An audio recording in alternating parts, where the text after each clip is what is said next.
অবৈধ অভিবাসীদের বিরুদ্ধে প্রতিনিয়ত কঠোর হচ্ছে মালয়েশিয়া সরকার।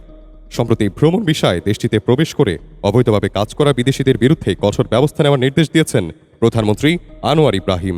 Dan hasil daripada penggunaan drone, kita dapat mengesan ada warga asing yang bersembunyi di atas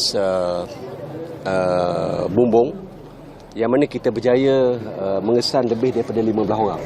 শুক্রবার মন্ত্রিসভার বৈঠক শেষে এক সংবাদ সম্মেলনে সরকারের মুখপাত্র ও যোগাযোগ মন্ত্রী ফাহমি ফাজলিল জানান, অবৈধ অভিবাসীদের বিষয়ে বিস্তারিত প্রতিবেদন প্রকাশ করেছে স্বরাষ্ট্র মন্ত্রণালয়।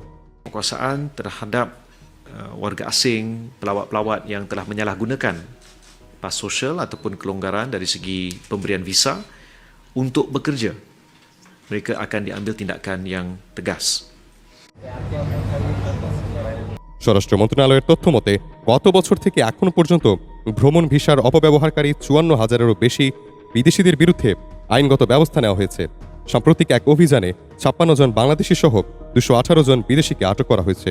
মালয়েশিয়া সরকার বলছে, দেশের শ্রমবাজার ও নিরাপত্তা রক্ষায় অভিবাসন আইন কঠোরভাবে বাস্তবায়ন অব্যাহত থাকবে। ভবিষ্যতে এই ধরনের অভিযান আরও জোরদার করার পরিকল্পনায় রয়েছে সরকার।